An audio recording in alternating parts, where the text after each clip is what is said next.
Hi guys, sorry. I was editing the PowerPoint because I don't like when it's ugly. Because I'm insane. It doesn't matter, but um I don't know. I just felt like making it prettier and I got carried away and I ran out of time. All right.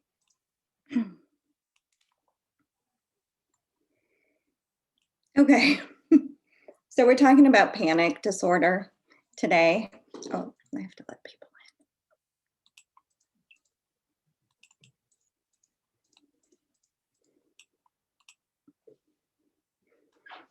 in. Okay, and I'm sure all of you either know someone with it or have it, or are related to somebody who has it, or and you might know someone who has it but not be aware that they have it. This might explain some behaviors of someone you know. Make sure everyone's in here. Okay. So we were talking about generalized anxiety disorder last time, and there are different types of orientations of anxiety disorders, and some of them are kind of more future oriented, and some of them are more kind of right in the here and now. And generalized anxiety disorder is kind of apprehension, it's kind of worrying about what's going to happen next. Um, so, anxiety is kind of future oriented, and then just pure fear tends to be present oriented. It's just like something horrible's happening right now. So anxiety is apprehension about the future, and pure fear is, you're terrified right now, right? There's no kind of questioning or apprehension. It's bad. Okay. Um, so anxiety will include, apprehension. People have physical symptoms that we talked about last time, tension, headaches, difficulty sleeping, that kind of thing. Negative affect, people get irritable when they're anxious, as well as just having the worrying feelings. And sometimes they avoid things that might, you know, make them feel uncomfortable. So, things that raise their heart rate, or, they start sweating, they're like, I'm out of here, right? So they'll be avoidant about things when they're anxious. Whereas in actual fear is a present oriented mood state, right? If you're scared, it's because you think there's something going on right now, right? It's not like something's going to happen tomorrow. When something's going to happen tomorrow or a week from now, you're worrying about it. When you're in a state of panic, you're afraid and you think something horrible. You have this sense of impending doom, but the impending is like within moments, right? So that causes kind of more acute, emergent symptoms like um, fight or flight. The sympathetic nervous system gets activated when somebody experiences fear. So that's the part of your autonomic nervous system that's responsible for things like, getting you ready to like either fight off a predator or if run away. And sometimes people freeze too. It's really fight, flight, or freeze. There's actually three F's, right? Anybody here have a tendency to freeze when they're in a lot of fear? Um, yeah, I always kind of thought I was going to be like a ninja in a in an emergency situation, and then sometimes I've just like if when I was like in my 20s, a scary looking person approached me in my friend's car and like clearly was going to try to get in, And clearly I should close the door, lock it, and alert my friend. And I was just like, I was whispering to my friend that she should drive away as fast as possible. And I was moving in slow motion to close the door and lock it. Like I knew exactly what to do, but I couldn't move. And that's kind of the freeze tendency. But those are all evolutionarily programmed inside of us for when we're confronted by something really dangerous. Um, Even freezing in some situations is helpful, is adaptive. If you're truly being chased by a predator, they might think you're dead. They might lose sight of you because it was your movement that was letting them know where you were, that kind of thing. And when your sympathetic nervous system gets your heart rate going and your respiration going and opens up the bronchi in your lungs and dilates your pupils so you can see clearly and things like that. If you do have to fight, you're better equipped, right? You're alert. You're in a really enhanced state of alertness. The problem is if the fear is that you know you're speaking in front of the class and you're having that kind of a sympathetic nervous system activation, it's not adaptive anymore. I mean, that system is there for a reason, and it's a good system. But when it's getting activated several times a day and there's not really any dangerous thing in the environment, it becomes a problem, right? So it's a good thing that's there for a reason that turns into a problem. And so some of the anxiety disorders are really anxiety based, and some are more fear based. And a lot of them have elements of both, right? But will be kind of on the side, will be weighted more towards one or the other. Whereas somebody with worry or anxiety might have some avoidance tendencies. Somebody who's in a state of terror tries to escape, they're not like, um, I don't know, do you want to leave now? Like, I'm not really enjoying myself. They're like, I'm getting the hell out of here. You know what I mean? So if you're somebody who doesn't enjoy meeting new people because it makes you anxious, and you tell your friend, like, let's go somewhere else, let's go to the movies, that's avoidant, right? But if you're on a plane and you're like, everybody, we got to get the hell off this plane, that's escapist, right? There's a difference. There's avoidant and escapist. Escapist is more, um, it's more extreme, right? I have a friend who did that. Well, who said she had to get off the plane, but they calmed her down. And, she took the flight. Um, and again, there's negative affect. There's negative affect in fear and anxiety. Worry and fear both cause negative affect. Um, they both cause intense distress. And, I always thought of generalized anxiety disorder as more like free floating worry about a number of things, like somebody kind of being, sorry for this dorky term, but somebody kind of being like a nervous Nelly. But if you watch videos about this sort of thing, it's really far more severe than that. It's spending a lot of time like just this side of a panic attack. And people with generalized anxiety disorder do have panic attacks sometimes, and probably at a higher rate than most of the population, right? So it's not, it causes dysfunction, right? And does anybody know someone who kind of worries a lot, but it doesn't cause severe dysfunction? It causes some distress, but it doesn't really mess with their relationships or their ability to do their work. Do you know someone like that? Have you seen that in your lives? they'll call you up and be like, oh my God, I'm so stressed out.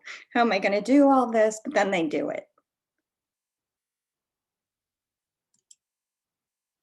Just like no signs of, I've got one nod. Thank you, Ryan. Okay, I got some nods. All right. So do you kind of see the difference between total terror and kind of slightly less anxious, but still pretty dysfunctional? That's kind of the differential diagnosis between generalized anxiety disorder and, say, a panic disorder. Right? So it's not that one is necessarily so much more severe than the other, but the symptoms of a panic attack are more clear. They're more abrupt, a more acute onset. Whereas generalized anxiety disorder, remember, has what kind of onset? What's the word we use for that? Wasn't it insidious? Yes, insidious, which means that was Lily. Thank you.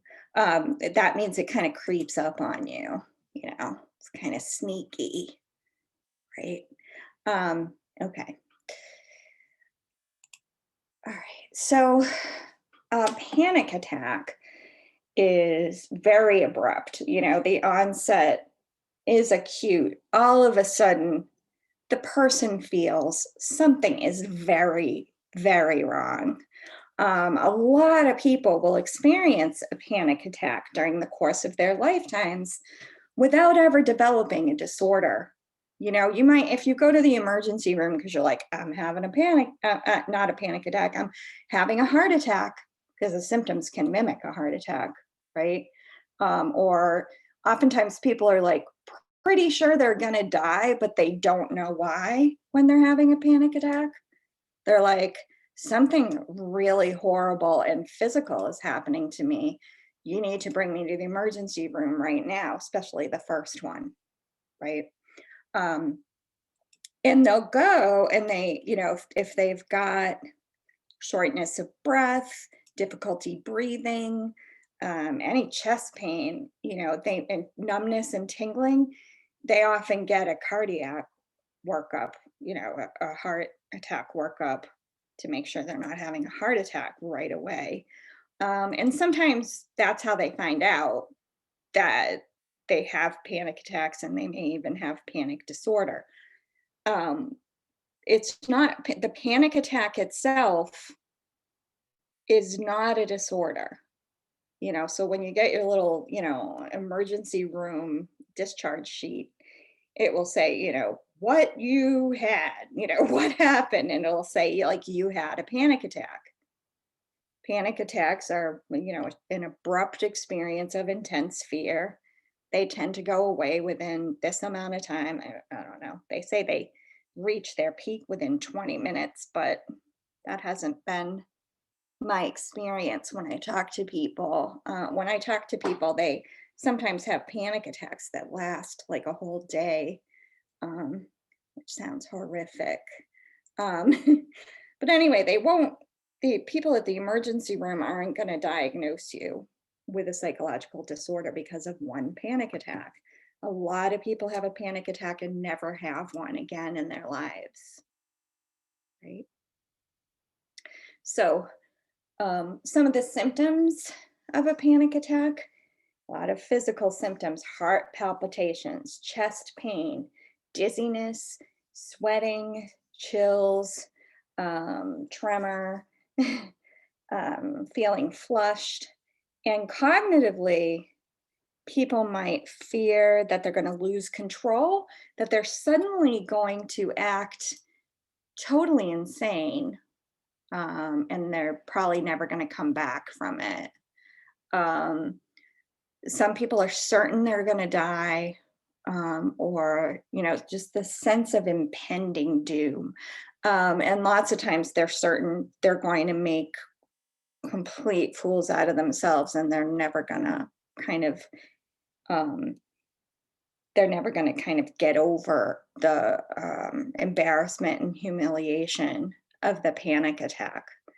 Um, so yeah, I've had it, and like it wasn't until I taught this a few times that I realized I've had a few panic attacks in my lifetime, and plenty of people have, and it doesn't mean anything until you start think like psyching yourself out for to use a really vernacular non technical term, until you start thinking, what if I have another one? What if I have one, here or there or in front of this person? Or I have one and I pass out. Sometimes people pass out. What if I have one and it lasts all day and I can't study? It's like the fear of the fear is what causes the disorder, because then people start avoiding things and it interferes with their functioning. So if you have one, you're like, wow, that panic attack sucked, but lots of people never have one again, or no matter how many I've had, it doesn't mean I'm ever going to have one again. Then you can kind of go about your life and not have a disorder, right? So it's the fear of the fear that causes the disorder, right? So I woke up from septum surgery because like my nose was like the inside of my nose. I couldn't breathe through one of my nostrils. Have you guys heard of that? So they like fix it so you can breathe out of both nostrils, and pack your well, now they use tubes. Of course, I had it done before that. But they pack your nose up with yards and yards of gauze. So I woke up and I felt horrible. And I had this weird feeling that I was going to start running around the ICU, like screaming, like, and being disruptive. Now, do you guys, you've only known me for a couple weeks, but do I seem like the type of person who would do that? No, I've never done that. I've never been arrested for disturbing the peace, nothing like that, but suddenly I was like, oh my God. And the nurse came over, she did not, because she knew what was going on in my head. I was barely moving. And she said, how are you feeling? And I'm like, I feel really bad. And I think she thought it was pain because she came over and gave me a huge shot in my arm. I think it was morphine or something. And it didn't really take the edge off my panic attack. Um, but it went away, but it took a while, you know. Um, but like I didn't have one again for years and years, right? But the it was just such a random thought that I was gonna behave extremely disruptively and get in trouble, you know? And I guess that's a really common thing. And that this is the beginning of you having like a psychotic disorder, like a disorder where you're out of touch with reality, and it's going to be chronic. And then it just goes away and you don't feel that way anymore. You know? Um, so I think a lot of people have had a lot of symptoms of a panic disorder, but let's look at and there's two types. This is where I ran out of time for graphics. Can you tell? Um, I went from this to this. Okay, so it gets simpler from now on. I'll get back to it someday. But there are two types. There's unexpected and expected. So like the one I had was totally unexpected. I had never had one before. I didn't know what the heck was going on. I didn't really realize that was a panic attack until I started teaching abnormal, even though I was a clinical psychologist. But when it just comes out of nowhere, and most times the first one's totally unexpected, right? You have to have had at least one unexpected one to have panic disorder. I'm pretty sure we'll see the criteria in a second. But there are also expected panic attacks. So some people who have phobias know that there's a really high chance they're going to have a full-blown panic attack if they see a snake, or if they have to go over a high bridge, or if they have to be on a mountain, or if there's a big thunderstorm. You know, some people know the situations in which they're going to have a panic attack, or they're at way higher likelihood of having a panic attack. Right. Okay, so here are the DSM-5 criteria for panic attacks. So you guys can kind of see if you've ever had one. I think a lot of people have them because the most common type of phobia, it's really a part of social anxiety disorder, is the performance subtype of social anxiety disorder, when people have to publicly speak or somehow perform in front of an audience.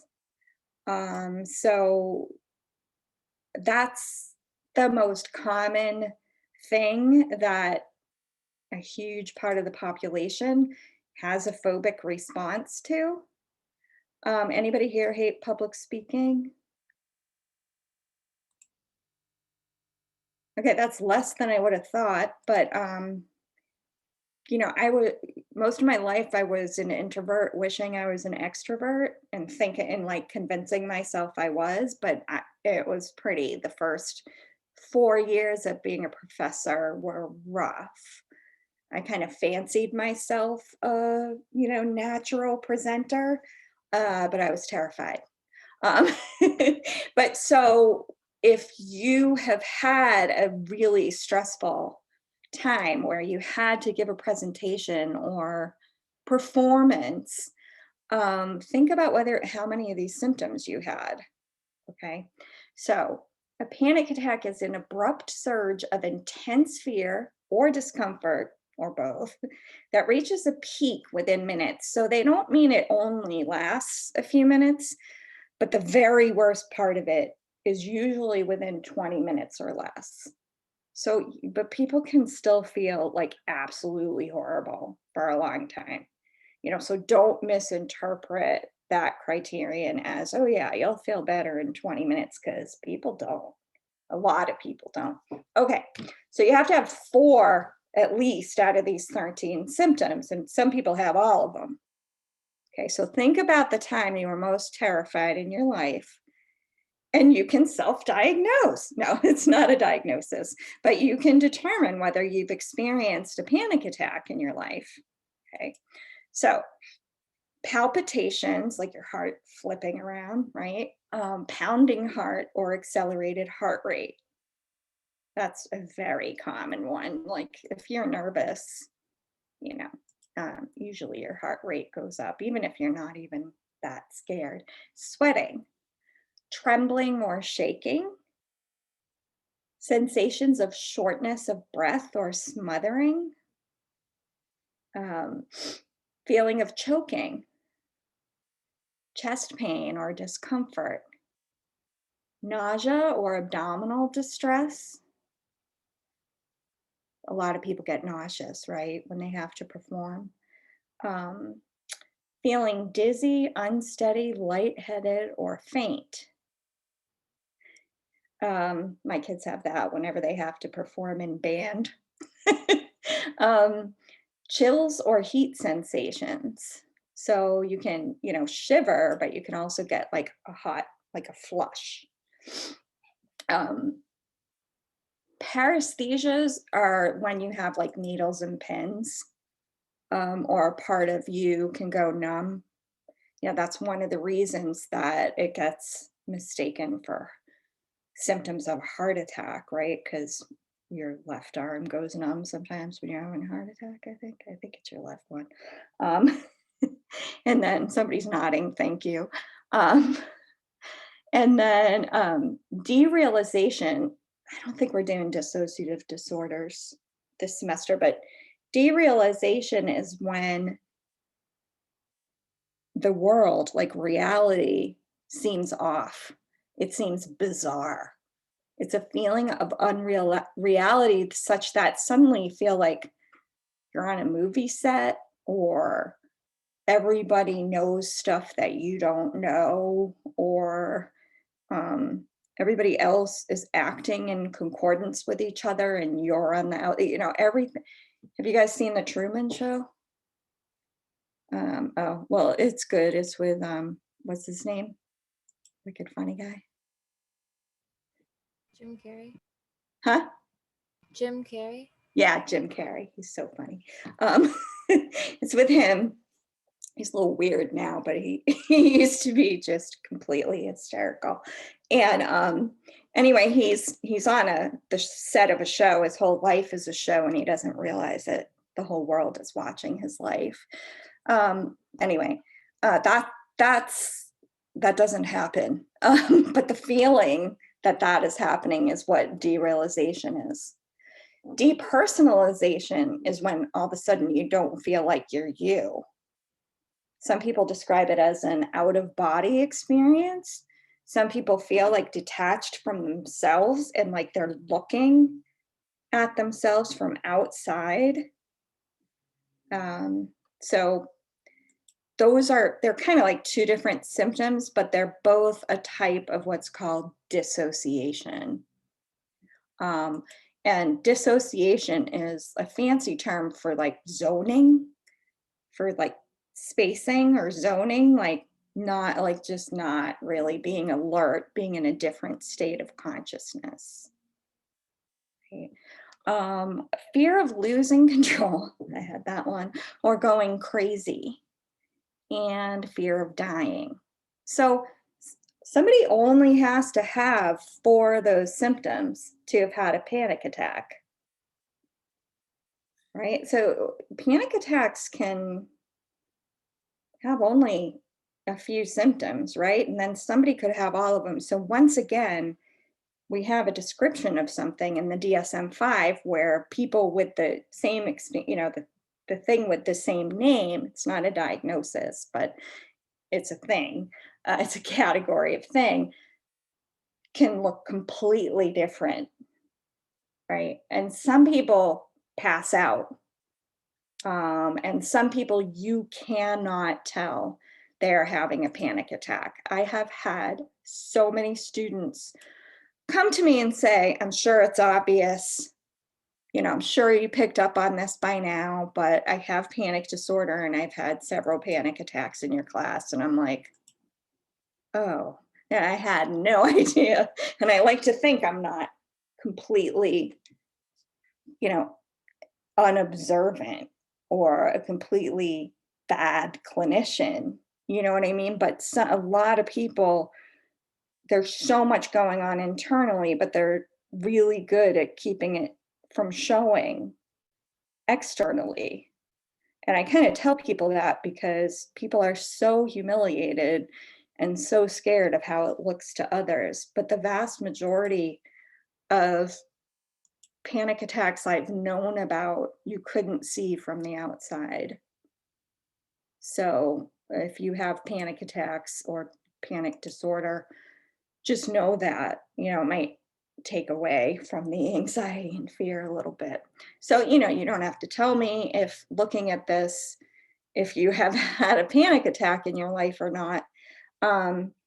But if you have and you don't have a disorder, you now know the distinction between having had a panic attack and having panic disorder, right? Because you can have, probably had like 4 in my life. You can have plenty without ever developing the disorder, right? So yay, that's the good news, right? So wait, where's the actual, hold on. I want to make sure I have oh boy, it's out of order here. Oh no, that's the treatment. Oh, I don't have the criteria for panic disorder here. But the main thing that I want, well, I'll just get it up so that I can tell you anyway.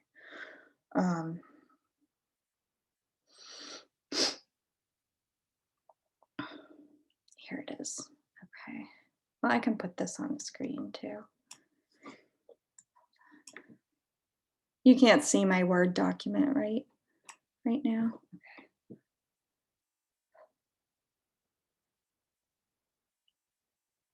Why do I not have that? Anyway, oh, maybe, sorry guys.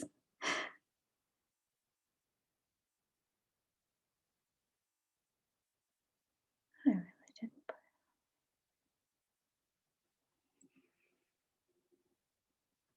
All right, so I'll stop share and then start share again.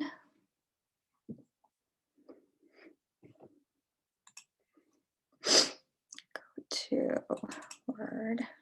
Okay, now you can see my Word file.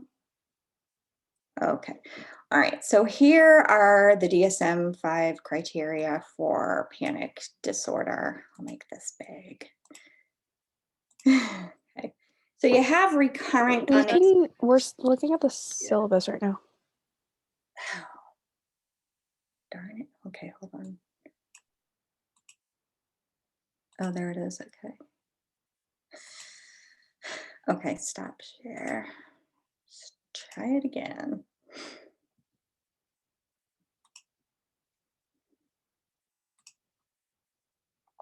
Here it is.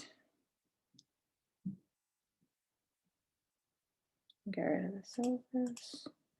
Okay, now are you looking at panic disorder? Sorry, thanks for telling me.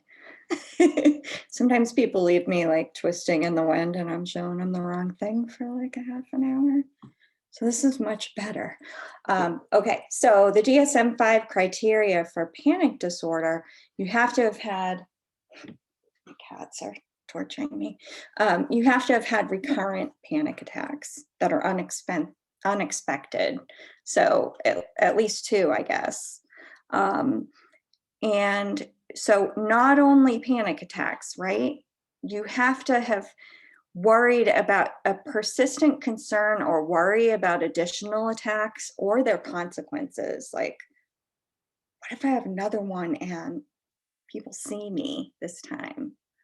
Or like I really cause a problem and I get like arrested or something.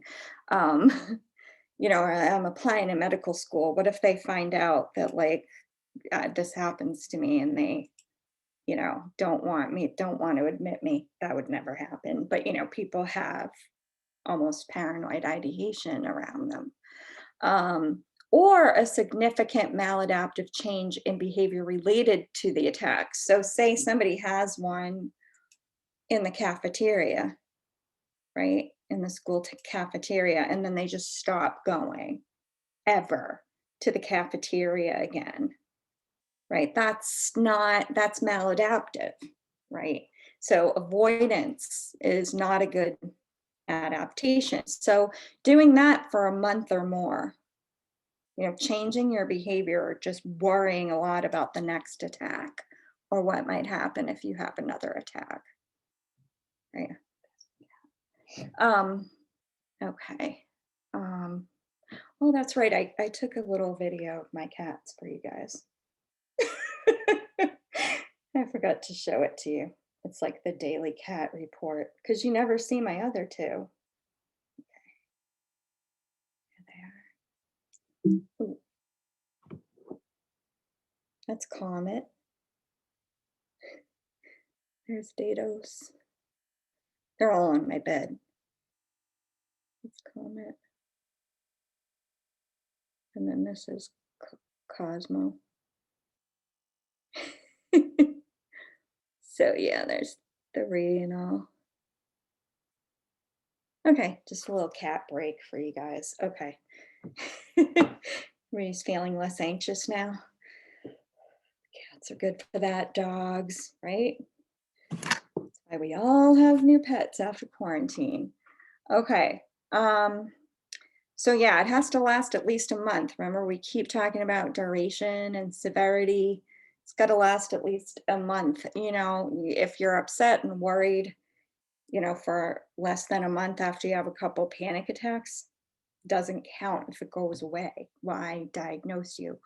And it's not because you're using a substance, and it's not because of a medical condition, and it's not because of some other mental disorder. Okay. Yeah. So that's what panic disorder is. I'm trying to think of what other mental disorder, panic disorder could look like. Of course, my DSM-5 isn't here, but my DSM, excuse me. My DSM-4 TR is here. And sometimes when it, when it has like a little section on differential diagnosis. So, but can you guys think of one that might look like panic disorder? Anxiety, like generalized anxiety. Yeah, I mean, if somebody has a couple panic attacks and, worries about them a little, but still goes where they went, before they had the panic attack. Panic attacks. Mood disorders, sorry. Panic disorder. Oh, so some of the substances that could make people look like they have it are caffeine intoxication. So don't get too drunk on that coffee, guys. Okay. Everyone thinks I'm so funny. One person cracked a smile at that one. Okay. What else? Oh, a general medical condition could be hyperthyroidism. Okay, remember I said the thyroid is going to be one of the medical conditions that you've got to consider for like every disorder. Okay, the panic attacks are not better accounted for by another mental disorder. Oh, okay, specific or social phobia.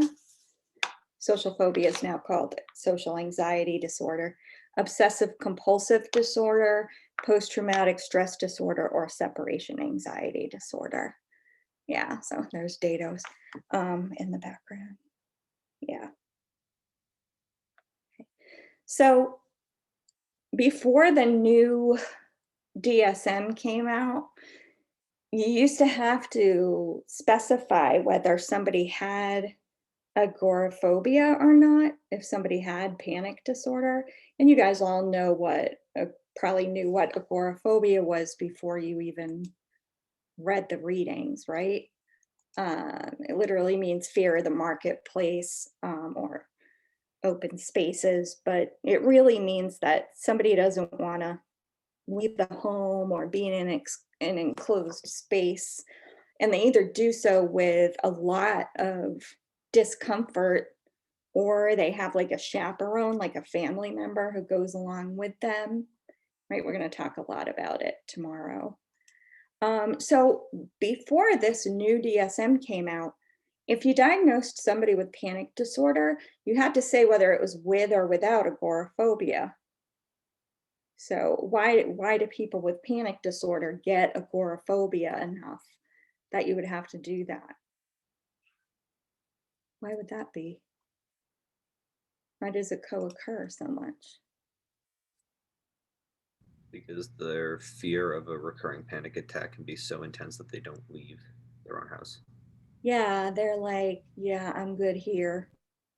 And by the way, don't you think this stuff like agoraphobia is going to be so exacerbated by quarantine? Because like, what's the treatment for fear of something? Going out and doing that fear. Yeah, exposure to the exact thing you fear is the treatment for that fear. So, if you're afraid, if it's social phobia and, you're 26 and you never dated somebody, guess what the treatment's going to be? Like dating, dating, dating, um, you know, if you can. And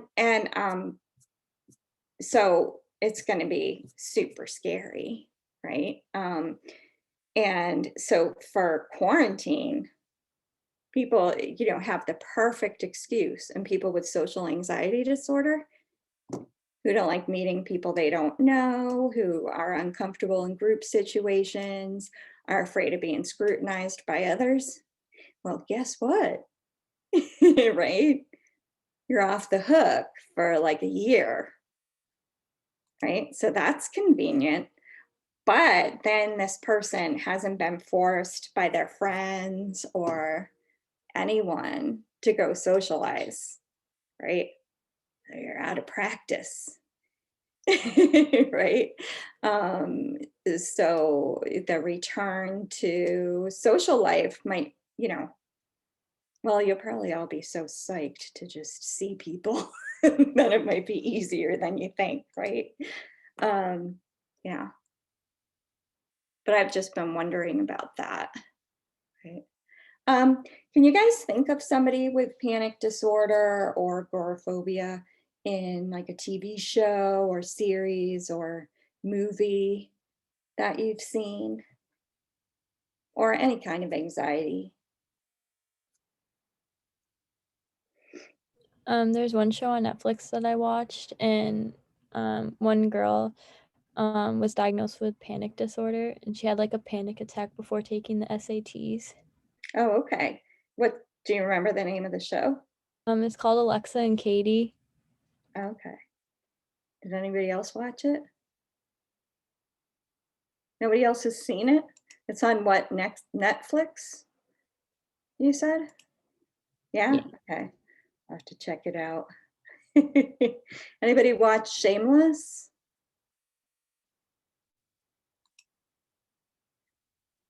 Couple people? My God, y'all gotta watch Shameless.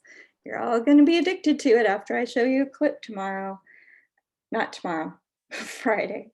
Yeah, one of the characters has panic disorder and agoraphobia. Okay, somebody, Ryan, you've seen it? Oh, no? Oh, well, she has agoraphobia and she like systematically desensitizes herself. Um, just she does shaping and just slowly makes it out of her house. It's pretty awesome. I'm Any not sure other- if it would be panic disorder, but like Monica from Friends, I feel like she has some sort of anxiety. She's pretty anxious, right? She Yeah. might have Doesn't she have OCD? yeah, she might, I Okay. mean, I don't know if she has full-fledged OCD, but she might have like obsessive compulsive personality disorder, because she doesn't like, well, maybe she has OCD. Does she spend like an hour or more like doing some ritual, would you say? She's got a lot of idiosyncrasies that she does that A lot of rules? I think that Yeah. they did in that show, they did classify it as OCD. Yeah. So it could be, when we talk about personality disorders and obsessive compulsive disorder, it might become more clear to you. But people with obsessive compulsive disorder can have either obsessions, which is thoughts, and worries, or compulsions, which is the rituals and the things they have to do over and over again, like washing hands, ordering things, putting things in order, making sure things are symmetrical, making sure things are perfectly clean, counting things, praying, all kinds of stuff. And then people with OCPD, obsessive compulsive personality disorder, they don't have like those, over and over and over again behaviors, but they have rigid rules that they have to follow. And everyone has to follow. And they have very certain ways of doing things. And rather than delegating things, they end up doing them themselves a lot because nobody can do it right except themselves, right? And they tend to be really frugal, sometimes even cheap. It's like they don't enjoy spending money. It's more enjoyable to save money and count it than it is to spend it. And they have like really specific rules for things. And like, it's the type of person who like at a party when you're playing a board game or some new game, they stop everything and everyone has to listen to the rules, even if they've played it before. That kind of thing, so with OCPD, it affects the entire personality. with OCD, a person with any kind of personality could have it. But then on top of that, they have these obsessions and compulsions. So they have this other thing, but it really could be somebody with any type of personality, right?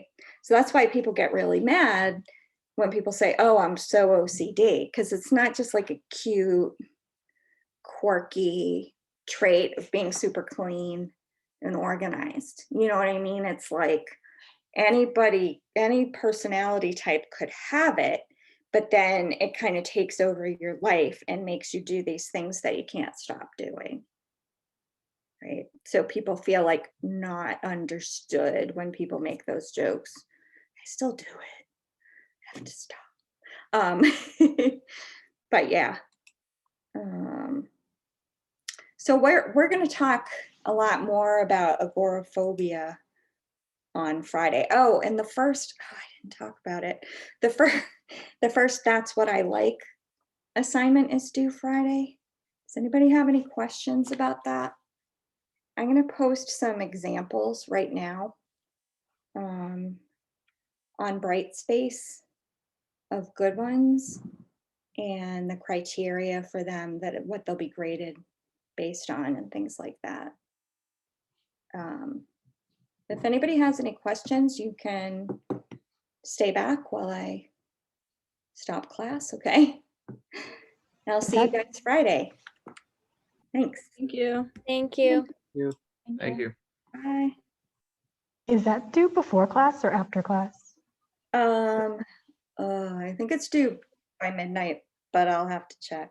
Okay. And do we have a quiz as well? Let me check the syllabus. Hold on. Let me. There's no quiz due this week or this Friday.